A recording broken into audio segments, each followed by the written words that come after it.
Hello दोस्तों। आज हम पढ़ेंगे cash flow from operating activity. शुरू करते हैं। Hello guys.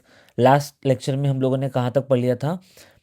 Operating profit before working capital change तक बेटा हम लोगों ने लास्ट लेक्चर में डिस्कस कर लिया था। जिन लोगों ने नहीं देखा है पहले प्रीवियस लेक्चर देख लो, सो दैट इजी रहे हमारे लिए इसके आगे बढ़ना थोड़ा सा। ठीक है, अभी हम लोग क्या कर रहे हैं, cash flow from operating activity finish कर रहे हो। बस थोड़ा सा बचा था, इसको जस्ट अभी फिनिश कर लेंगे हम लोग। सर कहाँ तक हो गया था हमारा?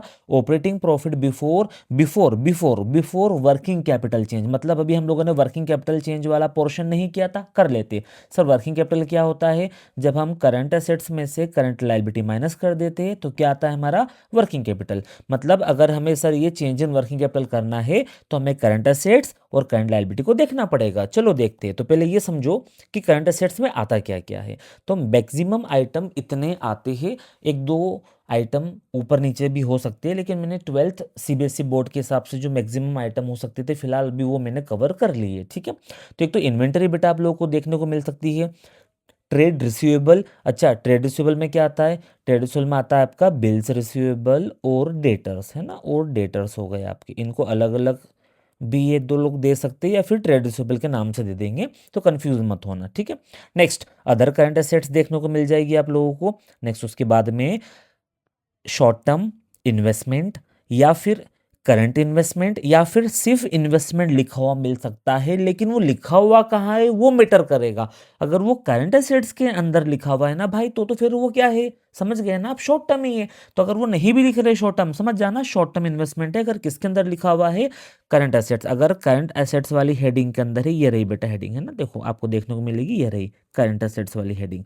इसके अंदर अगर इन्वेस्टमेंट लिखा हुआ है बेटा, मतलब वो शॉर्ट टर्म इन्वेस्टमेंट ही है। ठीक है, नेक्स्ट लास्ट क्या लिखा हुआ मिलेगा आपको इसमें? Cash and cash equivalent. Sir ये क्या होता है? कैश इन हैंड और कैश एट बैंक। कितना पैसा हमारे हाथ में है और कितना पैसा बैंक में रखा हुआ है, ये सारी चीजें बनती है हमारी करंट एसेट्स। लेकिन इसमें मजे की बात ये है कि इसमें से हमें दो आइटम्स नहीं लेने हैं। यस, जब हम चेंज इन वर्किंग कैपिटल करेंगे ना, गलती से भी शॉर्ट टर्म इन्वेस्टमेंट मत ले लेना मेरे भाई, और कैश एंड कैश इक्विवेलेंट मत ले लेना। ऐसा क्यों सर? क्योंकि इन दोनों का जो टोटल है ना, इन दोनों का जो टोटल आएगा, किसका? इन दोनों का मतलब सर शॉर्ट टर्म इन्वेस्टमेंट और कैश एंड कैश इक्विवेलेंट का जो टोटल होता है वो कैश फ्लो के अंदर सबसे लास्ट में हम लोग डिस्कस करेंगे, पढ़ाऊंगा मैं आपको, वो लास्ट में आता है, तो इसको यहां नहीं लेना। ठीक है, तो जैसे आपको इन्वेस्टमेंट दिखाई दे शॉर्ट टर्म, अवॉइड करना। कैश एंड कैश इक्विवेलेंट दिखाई दे, अवॉइड करना, क्योंकि ये दोनों मिलके पता क्या बनाएंगे? कैश एंड कैश इक्विवेलेंट ही बनाएंगे। मतलब शॉर्ट टर्म इन्वेस्टमेंट को भी ऑलमोस्ट इक्वल टू कैश ही मानते हैं हम लोग, इसलिए उसको चेंज इन वर्किंग कैपिटल में यहाँ पे नहीं ले रहे उसको। ठीक है, नेक्स्ट अभी हम लोग बात करते हैं करंट लायबिलिटी की। सर करंट लायबिलिटी में क्या क्या आएगा? करंट लायबिलिटी में आता है ट्रेड पेबल। ट्रेड पेबल में दो चीज फिर से, क्रेडिटर एंड बिल्स पेबल। ठीक है, नेक्स्ट अदर करंट लायबिलिटी भी इसके अंदर आ जाएगा आपका। नेक्स्ट आ जाएगा आपका अदर करंट लायबिलिटी। ठीक है, फिर आ जाएगा शॉर्ट टर्म बोरोविंग्स, क्योंकि ये भी हमारी करंट लायबिलिटी है। Short term provisions current liability है। और current maturity of long term borrowings, ये काफी सारे स्टूडेंट को शायद नहीं पता होगा, बता देता हूं मैं आपको। सर अगर कोई लॉन्ग टर्म बोरोविंग थी, सपोज हमने डिबेंचर इशू किए थे कितने ईयर्स के लिए? 20 ईयर्स के लिए। अगर हमने कोई डिबेंचर्स इशू किए थे 20 ईयर्स के लिए और 19 ईयर्स कंप्लीट हो चुके हैं, और 19 ईयर्स कंप्लीट हो चुके मतलब एक साल ही बचा है, एक साल बचा है, मतलब सर इसी साल में हम लोगों को, इसी ईयर के एंड में हम लोगों को क्या करना पड़ेगा? पेमेंट करना पड़ेगा। और भाई अगर आपको इसी साल किसी लायबिलिटी का पेमेंट करना है ना, अगर 31 मार्च के पहले पहले अगर आपको किसी लायबिलिटी का पेमेंट करना है, तो फिर वो लायबिलिटी कैसी बन जाती है आपकी? बोलो जल्दी से। करंट ईयर में अगर कोई लायबिलिटी का पेमेंट करोगे तो लायबिलिटी कैसी बन जाएगी आपकी? वो बन जाती है आपकी करंट लायबिलिटी। इसलिए हम लोग क्या करते हैं? Current maturity of long term debt. अगर किसी लॉन्ग टर्म बोरोविंग या लॉन्ग टर्म डेट की मैच्योरिटी आ गई है करंट ईयर में, तो फिर वो आपकी करंट लायबिलिटी बन जाती है। ठीक, वो यहाँ पे आती है। ठीक है, तो 5 आइटम कवर होते हैं करंट लायबिलिटी में। लेकिन फिर मैं बता देता हूँ आप लोगों को कि आपको इसमें से 3 आइटम्स नहीं लेना है। Yes, change in working capital के लिए सिर्फ और सिर्फ आपको यहाँ पे ट्रेड पेबल कंसिडर करना है और अदर करंट लायबिलिटी कंसिडर करना है। सर शॉर्ट टर्म बोरोविंग के लिए क्यों मना कर रहे हो? अरे यार आप समझो ना, बोरोविंग है भाई, उधार लिया है, उधार लिया मतलब पैसा आया है, तो कौन सी एक्टिविटी से रिलेट करेगा? ये फाइनेंसिंग से रिलेट करेगा ना, तो इसको हम कहाँ डिस्कस करेंगे? फाइनेंसिंग के अंदर हम प्लस करेंगे, यहाँ से जब पैसा आएगा तो, और पैसा जाएगा तो फाइनेंसिंग से माइनस करेंगे हम लोग। ठीक है, फिर short term provision. Short term provision के साथ क्या प्रॉब्लम है अभी बता देता हूँ मैं आपको, देखो जरा। शॉर्ट टर्म प्रोविजन प्रोविजन आपको इसमें दिखाई देगा कहीं पे, शॉर्ट टर्म प्रोविजन दिख रहा है क्या? ये रहा सर शॉर्ट टर्म प्रोविजन। इसके लिए नोट नंबर 4 देखना पड़ेगा हम लोगों को, देख लेते हैं। नोट नंबर 4 में क्या लिखा बेटा? Provision for tax. ओ हो, अच्छा मतलब सर ये शॉर्ट टर्म प्रोविजंस के अंदर तो प्रोविजन फॉर टैक्स वगैरह दिखाई देंगे, जिनका एडजस्टमेंट तो हम लोग ऑलरेडी ऊपर कर चुके होंगे। हाँ भाई कर चुके होंगे ना, किस नाम से? Provision for tax made during the year, provision for tax paid during the year. तो ये एडजस्टमेंट तो हम लोग ऊपर कर चुके, तो इसका एडजस्टमेंट हमें यहाँ पे नहीं करना है, ठीक है। तो अगर करंट लायबिलिटी के अंदर शॉर्ट टर्म प्रोविजन दिखाई दे रहा है तो चेंज इन वर्किंग कैपिटल में बेटा उसको अवॉइड करना, इसको करंट लायबिलिटी नहीं मानेंगे फिलहाल, अभी हम लोग इसको चेंज इन वर्किंग कैपिटल में नहीं लेंगे। Next, current maturity of long term debt मैंने आपको बता दिया है। तो ये तो बेसिक चीजें हम लोगों ने कवर कर ली चेंज इन वर्किंग कैपिटल की, कि सर कौन कौन सी करंट एसेट्स लेना है और कौन कौन सी current assets change in working capital में नहीं लेना है, कौन कौन सी करंट लायबिलिटीज लेना है, कौन कौन सी करंट लायबिलिटीज नहीं लेना है। ये सारी चीजें हमारी हो गई कंप्लीट। अभी सर करना क्या है? करना कुछ नहीं भाई, बहुत ज़्यादा सिंपल है समझना। सबसे पहले हम बात करते हैं इन्वेंटरीज की, ठीक है। तो आप देखना 2021 में इन्वेंटरीज कितने की थी आपके पास में? 1,20,000 की। 2022 में इन्वेंटरीज कितने की हो गई आपके पास? 80,000 की। बेटा इन्वेंटरी बढ़ी या कम हुई? सर इन्वेंटरी कम हुई है, कितने अमाउंट से? 40,000 से। तो स्टॉक गया कहाँ? स्टॉक हो गया सर सेल। और अगर स्टॉक सेल हो गया ना आपका, इन्वेंटरी कम हुई मतलब माल बेच दिया है। अगर आपने माल बेच दिया है ना तो पैसा आएगा या जाएगा? सर आएगा, तो उसको क्या बोलेंगे हम लोग? Cash inflow. पैसा आएगा ना तो उससे क्या होगा? कैश इनफ्लो होगा। कैश इनफ्लो होगा तो हम क्या कर लेंगे? प्लस कर लेंगे। कितना अमाउंट प्लस कर लेंगे? 40,000। तो देखना जरा, मैं आपको ऊपर जस्टिफाई कर रहा हूं। देखो, जब भी आपकी करंट एसेट्स क्या हो रही होगी? कम हो रही है। करंट एसेट्स कम हो रही मतलब आपने एसेट्स को सेल कर दिया है, और सेल कर दिया है तो उससे पैसा आया है। पैसा आया तो क्या करेंगे? हम प्लस करेंगे। तो जितनी भी करंट एसेट्स है ना, एक अज्यूम कर लेना। अभी फिलहाल देखो एग्जाम के लिए बहुत ज्यादा टाइम है नहीं हमारे पास में, तो एक शॉर्टकट तरीका मैं आपको बता देता हूं। जितनी भी करंट एसेट, देखो सारी तो लेंगे नहीं, मैंने पहले बता दिया कौन कौन सी हम लोगों को अवॉइड करना है, लेकिन जितनी भी करंट एसेट्स हम लोगों को लेना है, जितनी भी करंट एसेट्स हम लोगों को लेना है, मैं बोल रहा हूं बेटा सारी करंट एसेट्स को आप लोग क्या मान लेना? इन्वेंट्री मान लेना। बिल्कुल शॉर्टेड रहेगा आपके लिए, इन्वेंट्री मान लो। इससे क्या होगा पता है? अगर अगर वो करंट एसेट्स कम हो रही होगी तो आप क्या मान लोगे? इन्वेंटरी सेल हो गई है। और इन्वेंटरी सेल हो गई है तो पैसा आएगा, आएगा तो हम प्लस कर देंगे। और अगर करंट एसेट्स बढ़ रही होगी, अगर करंट एसेट्स आपकी इंक्रीज हो रही होगी, दैट मीन्स आपने इन्वेंटरी क्या की है? परचेस की है। परचेस की तो पैसा जाएगा, आप क्या कर दोगे? माइनस कर दोगे आप, ठीक है। तो अपन इस क्वेश्चन के अकॉर्डिंग देख लेते हैं। ये देखो क्वेश्चन, इसके अंदर करंट एसेट्स में क्या दे रखा है? सर इन्वेंटरी दे रखी है ना, मैंने ऑलरेडी लिख रखी बेटा नीचे 80,000 और 1,20,000। तो मैंने बता दिया है कि इसमें इन्वेंटरी 40,000 से कम हो रही, मतलब हमने सेल किया है। सेल किया है तो क्या होगा? प्लस होगा। कितना अमाउंट प्लस होगा? 40,000। तो 40,000 रुपीज हम क्या कर लेंगे? यहाँ पे प्लस कर लेंगे। 40,000 प्लस हो जाएगा। नेक्स्ट, और क्या है करंट एसेट्स में? करंट एसेट्स में क्या है भाई? ट्रेड रिसीवेबल्स है आपका। कितना है ट्रेड रिसीवेबल्स? देखिए जरा, सर लास्ट ईयर तो 66,000 था, अभी कितना हो गया है? 1 लाख। देखो नाम ट्रेड रिसीवेबल है, देखो बेटा नाम ट्रेड रिसीवेबल, लेकिन मैंने क्या बोला? क्या मान लेना है इसको? इन्वेंटरी। चलो इन्वेंटरी मान के करते हैं अब हम इसको। लास्ट ईयर सर इन्वेंटरी कितने की थी? 66,000 की। अभी इन्वेंटरी कितने की हो गई? 1 लाख की। बताओ इन्वेंटरी कितने से बढ़ गई आपकी? 34,000 से। इन्वेंटरी बड़ी मतलब आपने खरीदी होगी, और खरीदी है तो पैसा आएगा या जाएगा? जाएगा। जाएगा तो आप प्लस करोगे या माइनस करोगे? सर हम लोग माइनस करेंगे। तो ये बड़ी है ना, मतलब आपने क्या किया? इसको परचेस किया है। और परचेस किया है ना, तो इनफ्लो होगा या आउटफ्लो होगा? सर आउटफ्लो ऑफ कैश हो जाएगा, है ना। क्या हो जाएगा बेटा आपका? आउटफ्लो ऑफ कैश हो जाएगा, मतलब पैसा जाएगा। पैसा जाएगा तो हम माइनस कर देंगे। तो ये 34,000 क्या होने आपके? माइनस होने। कहाँ पे हम करेंगे बेटा? इस हेडिंग के अंदर, है ना। Increase in current assets 34,000 rupees ये माइनस में चले जाएंगे आपके, है ना। लेकिन प्रॉपर लिखना है, प्रॉपर लिखना है आपको। क्या लिखना है? कि इंक्रीज इन, इन्वेंटरी मत लिख देना, है ना। इन्वेंटरी थोड़ी इंक्रीज हुई भाई, ट्रेड रिसीवेबल हुआ है तो लिखोगे क्या? Increase in trade receivable. कितना अमाउंट? 34,000। लेकिन मानोगे क्या उसको? इन्वेंटरी मानोगे आप। हो गया, ठीक है सर। और क्या है करंट एसेट्स में इसके अंदर?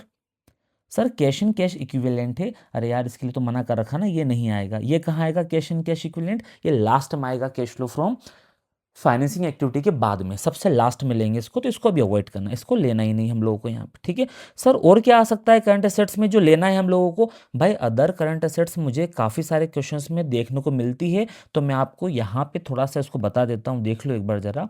अगर अदर करंट असेट्स भी आपको दिखाई दे और उसकी वैल्यू जो है देखना, प्रीवियस ईयर में जो अदर करंट असेट्स की वैल्यू है, सपोज वो थी आपकी 1 लाख, वो थी अगर आपकी 1 लाख, और इस बार वो हो जाती है अगर 2 लाख, तो बताओ करंट एसेट्स बढ़ी या कम हुई? सर बढ़ गई है। कितने से बढ़ी है? 1 लाख से। अब नाम क्या है? Other current assets. उलझना नहीं, क्या मान लो इसको भी? इन्वेंटरी मान लो। अब चलो इन्वेंटरी मान के करेंगे, इजी हो जाएगा। बताओ पहले इन्वेंटरी कितने की थी? 1 लाख की। अभी इन्वेंटरी कितने की हो गई?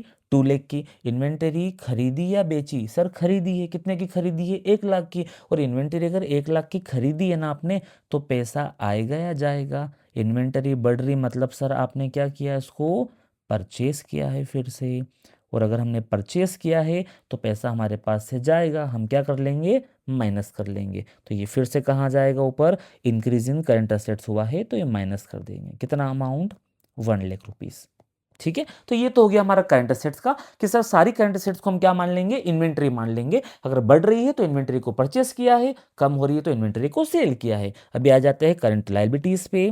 करंट लायबिलिटीज में मैंने बता दिया आपको कौन कौन से नहीं लेना है। चलो अभी देखते हैं कौन कौन से लेना है। एक तो ट्रेड रिसीवेबल लेना है, क्वेश्चन के अंदर देख लो, आपको बैलेंस शीट में इक्विटी एंड लायबिलिटी के अंदर दिखाई देगी करंट लायबिलिटी। उसमें पहला पॉइंट क्या है बेटा? Short term borrowings. Short term borrowings लेना है क्या? ओ हो सर, ये तो वही चीज़ आ गई जो आपने बताया था। शॉर्ट टर्म बोरोविंग्स तो फाइनेंसिंग एक्टिविटी से रिलेट करता है, यहाँ पे थोड़ी ना लेना है। चेंज इन वर्किंग कैपिटल में नहीं लेना है इसको। उसका तो नोट भी डला हुआ है शॉर्ट टर्म बोरोविंग का। शॉर्ट टर्म बोरोविंग में क्या भाई? बैंक ओवरड्राफ्ट है, बैंक ओडी। फाइनेंसिंग का हाथ डालना ही नहीं है यहाँ पे भाई। नेक्स्ट चलो ट्रेड पेबल। ट्रेड पेबल लेंगे क्या? हाँ बिल्कुल आएगा ट्रेड पेबल, क्योंकि इसके अंदर दो चीज़ आती है। एक तो आता है बिल्स पेबल, एक आता है क्रेडिटर्स। ठीक है, चलो पहले कितने के थे? 1,76,000 के। अभी ट्रेड पेबल कितने के हो गए? 93,000 के, है ना। मैंने लिख रखा है बेटा नीचे, देखते जरा एक बार हम लोग। यहाँ पे दिखाई दे रहा है क्या? कहाँ है? ये रहा, देखना। प्रीवियस ईयर में 1,76,000 के क्या थे? Trade payables. अभी कितने के हो गए? 93 के। बताओ लाइबिलिटी बढ़ी या कम हुई? कम हुई है। फिर लॉजिक बता रहा हूं, यहां पे भी शॉर्टकट तरीका बता रहा हूं मैं। जितनी भी करंट लाइबिलिटी जो हमें लेना है ना, ये तो लेना ही नहीं नीचे वाली तो बेटा। जितनी भी करंट लाइबिलिटी हम लोगों को लेना है ना यहाँ पे, उनको क्या मान लेंगे हम लोग? बोरोविंग्स। सारी करंट लाइबिलिटी को मान लेना बोरोविंग्स।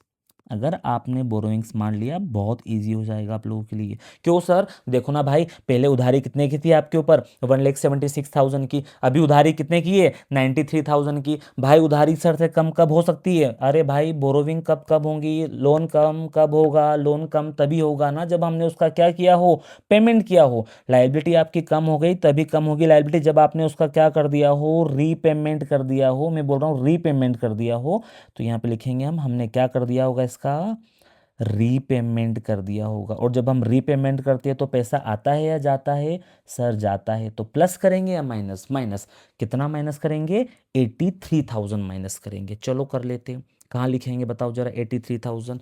करंट लायबिलिटी बढ़ी थी या कम हुई थी? सर कम हुई थी। देखो ये रहा, डिक्रीज इन करंट लायबिलिटी को ये माइनस कर रही है। क्यों कर रहे हैं? लॉजिक समझ में आया है? हाँ सर आ गया है।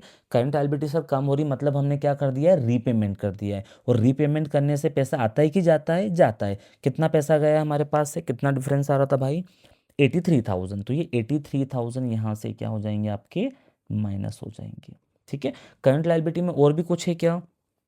इस वाले क्वेश्चन में तो नहीं है ना। इस वाले क्वेश्चन में करंट लायबिलिटी में बस इतना ही था। देखिए बोरोविंग्स हम लोग लेते नहीं हैं, ट्रेड पेबल था, और शॉर्ट टर्म प्रोविजन आएगा नहीं। शॉर्ट टर्म प्रोविजन क्यों नहीं आएगा भाई? देख लो एक बार जरा। शॉर्ट टर्म प्रोविजन के लिए नोट नंबर 4 बना हुआ है। नोट नंबर 4 में लिखा हुआ है प्रोविजन फॉर टैक्स, जिसका ट्रीटमेंट ऑलरेडी हम लोग ऊपर कर चुके होंगे। और प्रोविजन फॉर टैक्स का एक सेपरेट लेक्चर बनाऊंगा बेटा मैं, जिसमें प्रॉपर तरीके से आपको बताऊंगा कैसे ट्रीटमेंट होता है, कैसे एडजस्टमेंट होता है। तो अभी लोड मत लो उसका, ठीक है। नेक्स्ट, और क्या बच गया इसके अंदर? सर लाइबिलिटी में यहाँ पे अदर करंट लाइबिलिटी आपने लिखी, लेकिन अमाउंट नहीं लिखा है ना। अमाउंट इसलिए नहीं लिखा है क्योंकि क्वेश्चन के अंदर यहाँ पे अदर करंट लाइबिलिटी इस वाले क्वेश्चन में नहीं है। लेकिन मैं एक एग्जांपल देके आपको इसको समझा सकता हूँ। अगर हम अदर करंट लाइबिलिटी यहाँ पे बेटा मान लेते हैं कि पिछले साल हमारी अगर अदर करंट लाइबिलिटीज जो है वो थी 50,000 की है ना, वो थी 50,000 की।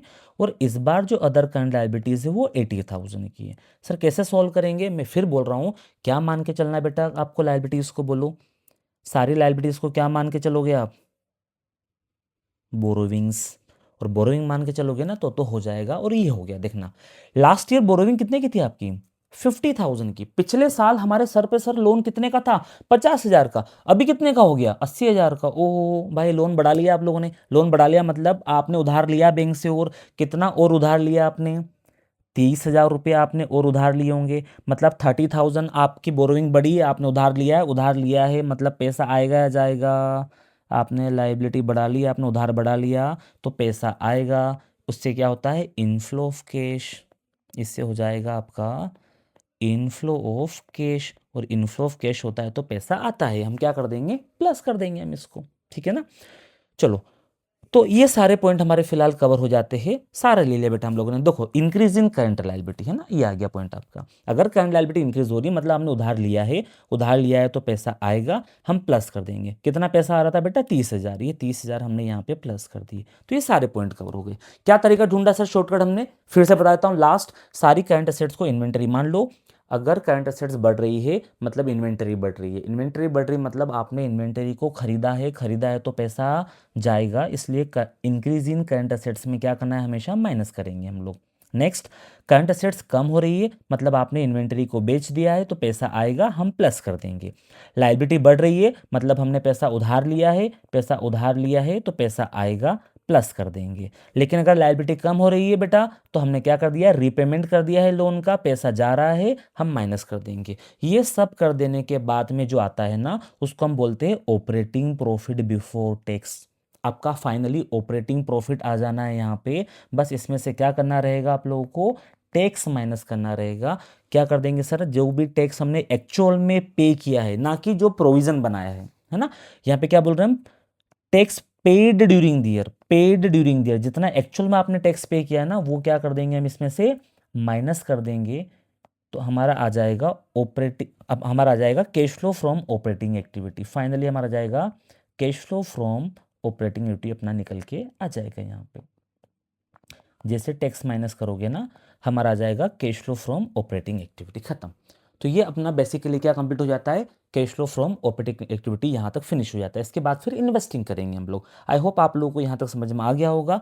अब ये टैक्स वाला शायद समझ में नहीं आया होगा, तो टैक्स वाले के लिए तो मैं वैसे भी एक सेपरेट लेक्चर बनाने वाला हूँ, आराम से उसमें देख लेना, बिल्कुल बहुत प्रिसाइसली उसको समझाऊंगा, तो वहाँ समझ लेना, ठीक है। चलो bye bye, see you in next lecture.